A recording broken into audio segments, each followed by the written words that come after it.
పెట్టారు. సొంత అన్న అయిన జగన్మోహన్ రెడ్డి మీద ఆమె పోరాటం కూడా చేస్తూనే ఉన్నారు ఈ రోజుకి. కనీసం ఇప్పటికైనా మీ ఆ ప్రభుత్వం మారింది, మీ ప్రభుత్వం అధికారంలోకి వచ్చింది, ఇప్పటికైనా సునీతారెడ్డి కన్నీళ్లు తుడిచే ప్రయత్నం చేస్తారా?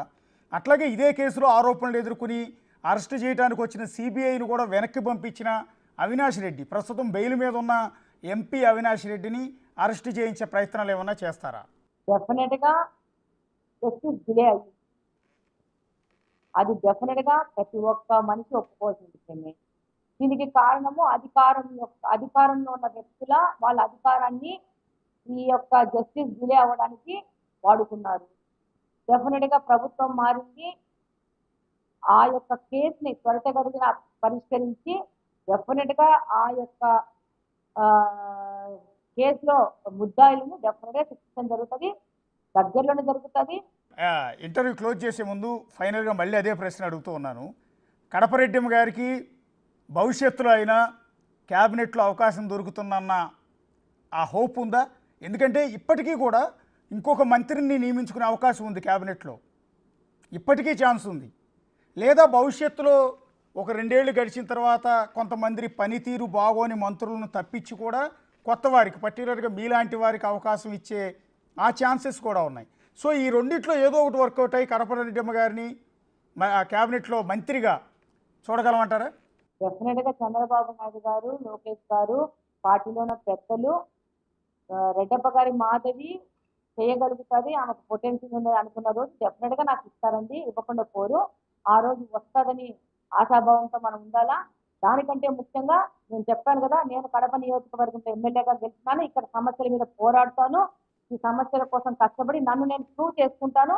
డెఫినెట్గా వాళ్ళు గుర్తిస్తారు. ఏ విధంగా క్యాంపెయినింగ్ లో నేను ఇన్ని గంటలు నడవడం వల్ల నన్ను ఇక్కడ ప్రజలు గుర్తిస్తున్నారు, ఆ విధంగా ఇక్కడి నుంచి నేను కష్టపడి ముందుకెళ్ళి నన్ను నేను ప్రూవ్ చేసుకుంటే వాళ్ళు గుర్తించినప్పుడు నాకు వస్తుంది. ఏం లేదు, వస్తే మా కడప నియోజకవర్గానికి ఇంకా ఎక్కువ సేవ చేసి ఇంకా ముందుకు తీసుకునే అవకాశం వస్తుందని నాకు కూడా ఆలోచన ఉంది. బట్ పెద్దల ఆలోచన ప్రకారమే ఏమైనా చెప్తాను. థ్యాంక్ యూ అండి. థ్యాంక్ యూ మాధవిరెడ్డి గారు. సో రెడ్డప్ప గారి మాధవిరెడ్డి ప్రస్తుతం తొలిసారి ఎమ్మెల్యేగా అసెంబ్లీలో అడుగుపెట్టారు.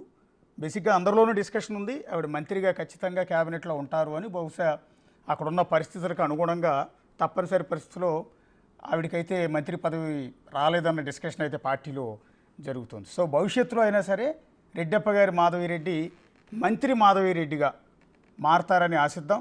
ఆవిడ కోరిక నెరవేరాలని కూడా కోరుకుందాం. అట్లాగే రాష్ట్రపతి ప్రజలందరికీ కూడా ఏదో చేయాలి, అట్లాగే తనను గెలిపించిన కడప నియోజకవర్గ ప్రజలందరికీ కూడా ఏదో చేయాలి, అభివృద్ధి చేయాలి, ప్రజల కన్నీళ్లు తొడవాలన్న ఆమె ఆశయాన్ని, ఆమె లక్ష్యాన్ని చేరుకోవాలని కూడా మనం ఆశిద్దాం. ఇది మా ఎమ్మెల్యే మాధవిరెడ్డి గారితో ఇంటర్వ్యూ. చూస్తూనే ఉండండి Big TV. Kadapa TDP MLA Reddappa గారి మాధవిరెడ్డి గారు ప్రస్తుతం మనకు అందుబాటులో ఉన్నారు. మేడం నమస్తే.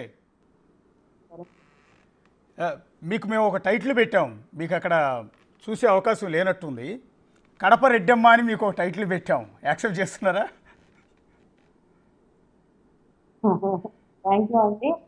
అభిమానంగా కడప వాళ్ళు ఇచ్చిన పేరు, వాళ్ళ ఆశలకు అనుగుణంగా పనిచేస్తాను.